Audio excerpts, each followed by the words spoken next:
Hi ಎಲ್ಲರಿಗೂ ನಮಸ್ಕಾರ. ಮತ್ತೊಂದು ಹೊಸ ಬಿಗ್ ಬಾಸ್ ರಿವ್ಯೂಗೆ ಸ್ವಾಗತ. ಎಲ್ಲರಿಗೂ ಹೇಗಿದೆ, ಚೆನ್ನಾಗಿದ್ದಾರೆ ಅನ್ಕೊಂಡು ನೀವು ಒಂದು ವಿಡಿಯೋ ಶುರು ಮಾಡೋಣ ಬನ್ನಿ.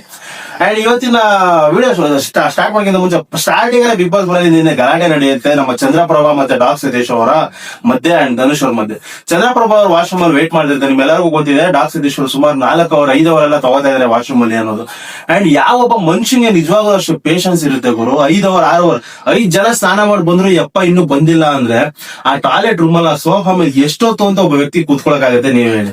ಅಂಡ್ ಇಷ್ಟು ದಿವಸ ಅದನ್ನ ಅಡ್ಜಸ್ಟ್ ಮಾಡ್ಕೊಂಡ್ ಬಂದಿದ್ದಾರೆ. ಅಂಡ್ ಎಲ್ಲರ ತಾಳ್ಮೆಗೆ ಒಂದು ಮಿತಿ ಇರುತ್ತೆ. ನಿನ್ನೆ ಆ ತಾಳ್ಮೆ ಹೊಡೆದೋಯ್ತು, ಜೊತೆ ಗ್ಲಾಸ್ ಹೊಡೆದೋಯ್ತು ಅಂತ ಹೇಳ್ಬೋದು. ಚಂದ್ರಪ್ರಭಾ ಅಲ್ಲೆಲ್ಲ ಗಲಾಟೆ ಆಗಿ ಅಷ್ಟೆಲ್ಲ ಹೋಗಿ ಹೊರಗಡೆ ಹೋಗಿ ಅದಾದ್ಮೇಲೆ ಕಾಕ್ರೋಚ್ ಸುದ್ದಿ ಅವರೆಲ್ಲ ಬಂದು ಸಮಾಧಾನ ಮಾಡಿದ್ರು. ಕಾಕ್ರೋಚ್ ಸುದ್ದಿ ಅವ್ರ ಮೇಲೆ ರೇಗ್ತಾ ಇದ್ರು. ಹಾಗಾಗಿ ಅವರ ಫ್ರಸ್ಟ್ರೇಷನ್ ಗ್ಲಾಸ್ ಹೊಡೆದಾಕ್ತಾರೆ. ಅದಾದ್ಮೇಲೆ ಮತ್ತೆ ವಾಶ್ರೂಮ್ ಬಂದ್ರೆ ಧನುಷ್ ಅವರು ಯಾರು ನಮ್ಮ ಡಾಕ್ ಸತೀಶ್ ಅವ್ರು ಸ್ನಾನ ಮುಗಿಸ್ಕೊಂಡ್ ಬಂದ್ಮೇಲೆ ಅವ್ರ ಎಷ್ಟೊಂಗೆ ಪಾಪ ಪ್ರಜ್ಞೆ ಇರ್ಬೇಕು. ಇನ್ 1 ಅವರ್ ತಗೊಳ್ಳೋ ಜಾಗದಲ್ಲಿ 1.5 ಗಂಟೆ ತಗೋ. ಅವ್ನ್ ಗ್ರಾಟಿಟ್ಯೂಡ್ ಇರ್ಬೇಕು. ನಂಗೋಸ್ಕರ ಒಬ್ಬ ವ್ಯಕ್ತಿ ಹೊರಗಡೆ ಕಾಯ್ತಾ ಇದಾರೆ ಅನ್ನೋದು. ನಿಮ್ಗೆ ಗ್ರಾಟಿಟ್ಯೂಡೇ ಇಲ್ಲ, ಕಾಯ್ಲಿ ಬಿಡು ನನ್ನ ಅವರಣೆ ಬರ ಅನ್ನೋ ತರದ್ ಮಾತಾಡೋದಿದೆಯಲ್ಲ ಅದು ತುಂಬಾ ವರ್ಸ್ಟ್. ಅದು ಎಸ್ಪೆಷಲಿ 1 ಗಂಟೆ 2 ಗಂಟೆ ಕುತ್ಕೊಳ್ಳೋದೇ ಕಷ್ಟ. 5 ಜನ ಸ್ನಾನ ಮಾಡೋಕೆ ಮಿನಿಮಮ್ ಅರ್ಧ ಗಂಟೆ ಅಂತ ಲೆಕ್ಕ ಹಾಕೊಳ್ರು. ನಿಮ್ಗೆ 2.5 ಅವರ್ ಆ 5 ಜನ ಸ್ನಾನ ಮಾಡಿ ಹೋಗಿ ಬಂದು ಇಷ್ಟೆಲ್ಲ ಗಲಾಟೆ ಆದ್ಮೇಲೆ ಆ ಯಪ್ಪ ಬಂದ್ರೆ ಮಿನಿಮಮ್ 3.5 ಅವರ್ 4 ಅವರ್ ಯಾರ ಸ್ವಾಮಿ ಕುತ್ಕೋತಾ ಇದ್ದೀನ.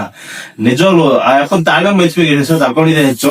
ಅದಾಗ ಹೊರಗಡೆ ಬಂದ್ಮೇಲೆ ಯಪ್ಪ ಪಾಪ ಪ್ರಜ್ಞೆ ಇಲ್ಲ, ಬಾಯ್ ಬಂದಂಗ್ ಮಾತಾಡ್ತಾರೆ, ಡ್ರಾ ಮಾಡಿದ್ವಿ ಅದಿದ್ದು ಅಂತ ಬುಲ್ಶಿಟ್ ಅದಲ್ಲ. ಅಂಡ್ ಅದಾದ್ಮೇಲೆ ಕಾಂಪ್ರೋ ಆದ್ರು. ಅಂಡ್ ಧನುಷ್ ಅವ್ರು ತುಂಬಾ ವಾಯ್ಸ್ ರೈಸ್ ಮಾಡಿ ಮಾತಾಡಿದ್ರು. ಯಾಕಂದ್ರೆ ಅವರು ಒಂದ್ ಪಾಯಿಂಟ್ ಇತ್ತು, ಯಾಕಂದ್ರೆ ಅವ್ರ ಬಾಯಿ ಬಂದಾಗ ಮಾತಾಡ್ತಿದ್ರು ಡಾಕ್ ಸತೀಶ್ ಅವರು. ಅದಾದ್ಮೇಲೆ ಗಿಲ್ಲಿ ಹೋಗ್ಬಿಟ್ಟು ಕೂಡ ರೇಗಿಸ್ತಾರೆ. ಗಿಲ್ಲಿಗೆ ಹಿಂದೆ ತಿರುಗಿ ಮಾತಾಡೋಕೆ ಹೋಗ್ತಾರೆ. ನಮ್ ಗಿಲ್ಲಿ ಸೈಲೆಂಟ್ 1-2 ಸಲ ಪಂಚ್ ಕೊಟ್ಬಿಟ್ಟು ಮುಗಿಸ್ತಾರೆ. ಅದಾದ್ಮೇಲೆ ಟಾಸ್ಕ್ ವಿಷಯ ಬರೋಣ. ಟಾಸ್ಕ್ ಈ ಸೀಸನ್ ಇರೋದ್ರಲ್ಲಿ ಒಂದ್ ಸ್ವಲ್ಪ ಚೆನ್ನಾಗಿರೋ ಟಾಸ್ಕ್ ಅಂತ ಹೇಳ್ಬೋದು. ಆ ಟಾಸ್ಕ್ ಎಡವಟ್ ಮಾಡಿದ್ರು ನಮ್ಮ ಉಸ್ತುವಾರಿ ಸುಧೀರ್ ಅವರು, ಮಹಾರಾಜ ಸುಧೀರ್, ಅಸುರ ಮಹಾರಾಜ ಸುಧೀರ್ ಅವರು. ಅಲ್ಲ ನನ್ಗೆ ಇವ್ರಿಗೆ ನಿಜವಾಗ್ಲೂ ಟಾಸ್ಕ್ ಅರ್ಥ ಆಗೋಲ್ವಾ, ಬೇಕು ಅಂತ ಮಾಡ್ತಾರ ಅನ್ನೋದೇ ಅರ್ಥ ಆಗ್ತಿಲ್ಲ.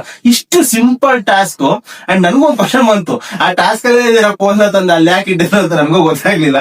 ಅಂಡ್ ಸುಧೀರ್ ಅವ್ರು ಹೇಳ್ತಾರೆ ಮೇ ಬಿ ಈ ಕೋಲು ಮೊಟ್ಟೆನ ತಳ್ಳಕ್ಕೆ ಇರ್ಬೋದು ಅನ್ಕೊಂಡು ಟಾಸ್ಕ್ ಆಕ್ಚುಲಿ ರೂಲ್ಸ್ ತಪ್ಪು ಮಾಡಿ ಅದನ್ನ ಮತ್ತೆ ಇನ್ನೊಂದ್ಸತಿ ಬಿಗಿನಿಂದ ಮಾಡ್ಬೇಕು ಅಂತ ಹೇಳ್ತಾರೆ. ಬಟ್ ಆಲ್ರೆಡಿ ಟೈಮ್ ಕಂಟಿನ್ಯೂ ಆಗ್ತಿದೆ ಅಂತ ಬಿಗ್ ಬಾಸ್ ಹೇಳೋದ್ರಿಂದ ಕಂಟಿನ್ಯೂ ಮಾಡ್ತಾರೆ. ಅಂಡ್ ಅವ್ರು ಟೈಮ್ ಕೂಡ ವೇಸ್ಟ್ ಮಾಡ್ತಾರೆ. ಅಂಡ್ ಕಂಪ್ಯಾರಿಟಿವ್ಲಿ ಒಂಟಿ ತಂಡ ತುಂಬಾ ಜಂಟಿ ತಂಡ ಇವ್ರಿಗಿಂತ ತುಂಬಾನೇ ಫಾಸ್ಟ್ ಆಗಿ ಮಾಡಿದ್ರು. ಇವರು ಮೇ ಬಿ ಕರೆಕ್ಟ್ ಆಗಿ ಮಾಡಿದ್ರು ಕೂಡ ಆ ಟೈಮ್ ಲ್ಯಾಪ್ಸ್ ಆಗಿಲ್ಲ. ಆದ್ರೂ ಕೂಡ ಇವರು ಒಂದು 7 ನಿಮಿಷ 8 ನಿಮಿಷ ತಗೊಂಡಿರೋರು. ಅವ್ರು 4 ನಿಮಿಷದಲ್ಲೇ ಮುಗಿಸಿದ್ರು ಅವರು ಟಾಸ್ಕ್ ನ. ಅಂಡ್ ನಮ್ ಗಿಲ್ಲಿ ಅವ್ರು ತುಂಬಾ ಚೆನ್ನಾಗಿ ಆಡ್ಕೋತಾರೆ. ತೆಂಗಿನಕಾಯಿ ಹೊಡೆದಂಗೆ ಮೊಟ್ಟೆ ಹೊಡೆಯಕ್ ಹೋಗೋರೆ ಕೋಲ್ ಹಿಡ್ಕೊಂಡು ಅನ್ನೋ ತರ. ಸೊ ಇದಾದ್ಮೇಲೆ ಒಂಟಿ ತಂಡ ಆಡ್ಬೇಕಾದ್ರೆ ಯಾರು ಚಂದ್ರಪ್ರಭಾ, ಮಾಳು ಮತ್ತೆ ಗಿಲ್ಲಿ ಆಡ್ತಾರೆ ಟಾಸ್ಕ್ ನ. ತುಂಬಾ ಚೆನ್ನಾಗಿ ಆಡಿ 4 ನಿಮಿಷದ ಒಳಗಡೆ ಟಾಸ್ಕ್ ಮುಗಿಸಿ ಗೆಲ್ತಾರೆ. ಗೆದ್ಮೇಲೆ ಸಿಕ್ಕಾಬಿಟ್ಟ ಉರಿಸ್ತಾರೆ ಅಶ್ವಿನಿ ಗೌಡ ಅವ್ರಿಗೆ, ಜಾನ್ವಿ ಅವ್ರಿಗೆ, ಎಲ್ಲಾರ್ಗು. ಅಲ್ಲಿ ಉರಿಸ್ಬೇಕಾದ್ರೆ ಎಲ್ಲ ಒಂದ್ ಕಡೆ ಧನುಷ್ ಅವರು ನನ್ನ ಹತ್ರ ಕಾಮಿಡಿ ಎಲ್ಲ ಮಾಡಕ್ ಬರ್ಬೇಡ ನೀನು ಆಗಿ ಸ್ವಲ್ಪ ರೈಸ್ ಆಗ್ತಾರೆ. ಬಟ್ ಗಿಲ್ಲಿ ಧನುಷ್ ಬಗ್ಗೆ ಧನುಷ್ ಅಂದ್ರೆ ಯಾವತ್ತು ಕಾಂಚಲಿ ಆಗಿರೋದಾಗ್ಲಿ ಆತರ ಬೇಕಂತ ಟಾಂಟ್ ಕೊಡೋದು ಮಾಡಿಲ್ಲ. ಜಸ್ಟ್ ಫಾರ್ ಫನ್ ಅಂತ ನನಗೆ ಅನಿಸ್ತು. ಅದು ಧನುಷ್ ಅವ್ರು ಬೇಕಾದ್ರೆ ಟ್ರಿಗರ್ ಆದ್ರು ಈ ವಿಷಯದಲ್ಲಿ ಅಂತ ಅನಿಸ್ತು. ಅಲ್ಲಿಗೆ ಗಿಲ್ಲಿ ಅವ್ರು ಬಿಟ್ಬಿಟ್ಟು ಸುಮ್ನೆ ಮುಂದಕ್ಕೆ ಹೋಗ್ತಾರೆ. ಅದಾದ್ಮೇಲೆ ಅದರಿಂದ ಗೆದ್ದಿರೋ ಜಂಟಿ ತಂಡಗಳಲ್ಲಿ ಯಾರನ್ನ ಒಬ್ಬರನ್ನ ಫೈನಲಿಸ್ಟ್ ಮಾಡ್ಬೇಕಾಗಿರುತ್ತೆ. ಅದರಲ್ಲಿ ನಮ್ಮ ಮಾಡು ಮತ್ತೆ ಸ್ಪಂದನ ಅವ್ರನ್ನ ಫೈನಲಿಸ್ಟ್ ಅಂತ ಸೆಲೆಕ್ಟ್ ಮಾಡ್ತಾರೆ ಎಲ್ಲರೂ ಒಮ್ಮತದಿಂದ. ನನಗೆ ಅದು ಎಲ್ಲೊಂದ್ ಕಡೆ ಟಾಸ್ಕ್ ಗೆದ್ದಿರೋದ್ರಿಂದ ಕೊಟ್ರು ಅಂತ ಅನಿಸ್ತು. ಬಟ್ ತುಂಬಾ ವೀಕ್. ಮಾಡು ಓಕೆ ಅಟ್ಲೀಸ್ಟ್ ಟಾಸ್ಕ್ ಆದ್ರೂ ಆಡ್ತಿದ್ರೆ, ಬೇರೆ ಎಲ್ಲೂ ಕಾಣಿಸ್ಕೊಂಡಿಲ್ಲ ಅಂದ್ರೆ. ಬಟ್ ಸ್ಪಂದನ ಎಲ್ಲೂ ಕಾಣಿಸ್ಕೋತಾನೆ ಇಲ್ಲ ಬಿಗ್ ಬಾಸ್ ಮನೇಲಿ. ನಂಗೆ ಒಂಟಿಯಾಗಿ ಏನಾದ್ರು ಸ್ಪಂದನ ಬಂದ್ರೆ ಎಷ್ಟೊತ್ತಿಗೆ ಮನೆಗೆ ಹೋಗ್ಬೇಕಿತ್ತು ಅನ್ನೋ ಒಂದು ಫೀಲ್. ಮಾಡು ಜೊತೆಗೆ ಇರೋದ್ರಿಂದ ಒಂಚೂರು ಬಚಾವ್ ಆಗ್ತಿದ್ದಾರೆ ಅಂತ ಅನಿಸ್ತಾ ಇದೆ ನನಗೆ. ಯಾಕಂದ್ರೆ ಮಾಡು ಅಟ್ಲೀಸ್ಟ್ ಟಾಸ್ಕ್ ಅಲ್ಲಾದ್ರೂ ಆಡ್ತಿದ್ದಾರೆ, ಬೇರೆ ಎಲ್ಲೂ ಇಲ್ಲ ಅಂದ್ರೆ. ಸ್ಪಂದನ ಎಲ್ಲೂ ನೋಡಕ್ ಸಾಧ್ಯನೇ ಇಲ್ಲ. ನೀವು ಗೊತ್ತಿಲ್ಲ ನಂಗೆ ಅದು ಏನೋ ಇವಾಗ ಬೇಕು ಅವ್ರು ಹೋಗ್ಬೋದು ಏನೋ ಗೊತ್ತಿಲ್ಲ, ನೋಡೋಣ ಕಾದು.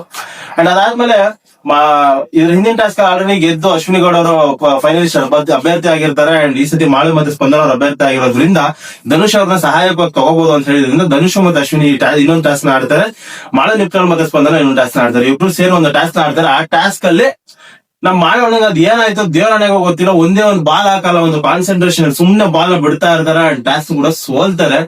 ನಮ್ಮ ಅಶ್ವಿನಿ ಗೌಡ ಅವರು ಟಾಸ್ಕ್ ನ ತುಂಬಾನೇ ಚೆನ್ನಾಗಿ ಆಡಿ, ತುಂಬಾನೇ ಕಾನ್ಸಂಟ್ರೇಟೆಡ್ ಆಡಿ, ಧನುಷ್ ಅವರು ಕೂಡ ತುಂಬಾ ಚೆನ್ನಾಗಿ ಅದನ್ನ ಹೇಳ್ಕೊಡ್ತಾ ಇದ್ರು ಅವ್ರಿಗೆ. ಈಗ ಬಿಡಿ, ಅವಾಗ ಬಿಡಿ, ಬಿಟ್ಬಿಡಿ, ಈ ತರದ ಒಂದಿಷ್ಟು ಸಣ್ಣ ಪುಟ್ಟ ಸಜೆಷನ್ಸ್ ತಗೊಂಡು ತುಂಬಾ ಚೆನ್ನಾಗಿ ಆಡಿ ಗೆದ್ರು ಕೂಡ ಆ ಟಾಸ್ಕ್ ನ. ಅಂಡ್ ಗೆದ್ಮೇಲೆ ಒಂದು ಅಧಿಕಾರ ಬರುತ್ತೆ ನೋಡಿ ಇವ್ರಿಗೆ, ನಮ್ಮ ಅಶ್ವಿನಿ ಗೌಡ ಅವ್ರಿಗೆ. ಏನಂದ್ರೆ ಈ ವಾರದ ಕಳಪೆ ಯಾರು ಅಂತ ನೀವು ಡಿಸೈಡ್ ಮಾಡಿ ಅಂತ. ನನಗೆಲ್ಲೋ ಒಂದ್ ಕಡೆ ಅವ್ರು ಕೊಟ್ಟಿದ್ದು ಕಳಪೆ ಇತ್ತಲ್ಲ, ಅದು ಖಂಡಿತವಾಗ್ಲೂ ಅದು 100% ಅವ್ರ ಪರ್ಸನಲ್ ಗ್ರಡ್ಜ್ ಇಂದ ಕೊಟ್ಟಿರೋದು, ಎಸ್ಪೆಷಲಿ ಮಂಜು ಭಾಷಿಣಿ ಅವರ ಮೇಲಿರುವಂತ ಒಂದು ಕೋಪದಿಂದ. ಈ ಸತಿ ನನ್ ಪ್ರಕಾರ ಕಳಪೆ ಮಲ್ಲಮ್ಗ ಕೊಡ್ಬೋದಿತ್ತು. ಯಾಕಂದ್ರೆ ಮಲ್ಲಮ್ಮ ಇಡೀ ವಾರ ಎಲ್ಲೂ ಕಾಣಿಸಿಲ್ಲ, ಟಾಸ್ಕ್ ಆಡಿಲ್ಲ, ನನಗೆ ಎಲ್ಲೂ ಅವ್ರ ಪರ್ಫಾರ್ಮೆನ್ಸ್ ಕಾಣಿಸ್ಲಿಲ್ಲ, ಎಲ್ಲೂ ಮಾತಾಡಿದ್ದು ಕಾಣಿಸ್ಲಿಲ್ಲ. ಅಂಡ್ ಮಾತಾಡಿದ್ದು ಕೂಡ ದುರಾಂಕಾರದ ಮಾತುಗಳು ಅದು ಕಾವ್ಯನ್ ಜೊತೆ. ಸೊ ನನ್ಗೆ ಎಲ್ಲೊಂದ್ ಕಡೆ ಮಲ್ಲಮ್ಮಂಗೆ ಕೊಡ್ಬೋದಿತ್ತೇನೋ ಅಂತ ಅನಿಸ್ತು. ಮಲ್ಲಮ್ಮ ಇದ್ರು, ಇನ್ನೂ ಸುಮಾರು ಜನ ಇದಾರೆ ಮನೇಲಿ ಏನು ಮಾಡದೇನೆ ಇರೋರು ಕೂಡ, ಅವ್ರ ಯಾರಿಗಾರ ಕೊಡ್ಬೋದಿತ್ತು. ಬಟ್ ಇವರು ಆ ಪರ್ಸನಲ್ ಗರ್ಜು ಎಲ್ಲರಿಗೂ ಹೇಳ್ತಾರೆ ಪರ್ಸನಲ್ ಆಗಿ ತಗೋಬಿಡಿ ಅಂತ. ಇವರೇ ಪರ್ಸನಲ್ ಆಗಿ ತಗೊಂಡು ಕೊನೆ ಮಂಜು ಭಾಷಿಣಿ ಮತ್ತೆ ರಾಶಿ ಅವ್ರಿಗೆ ಶಿಕ್ಷೆ ಕಳಿಸಿದ್ರೆ ಕಳಪೆಗೆ. ಸೊ ಇದು ಇವತ್ತಿನ ಎಪಿಸೋಡ್. ಇದು ಸದ್ಯಕ್ಕೆ ಇವತ್ತಿನ ಎಪಿಸೋಡ್. ನೋಡೋಣ ಮತ್ತೆ ನಾಳೆ ಒಂದು ಒಳ್ಳೆ ವಿಡಿಯೋ ಜೊತೆ ಅಥವಾ ಮತ್ತೊಂದು ಬಿಗ್ ಬಾಸ್ ವಿಡಿಯೋ ಜೊತೆ ಸಿಗೋಣ ಅಂತ ಹೇಳ್ತಾ signing off. Love you all. Bye. Subscribe ಮಾಡೋದು ಮರಿಬೇಡಿ.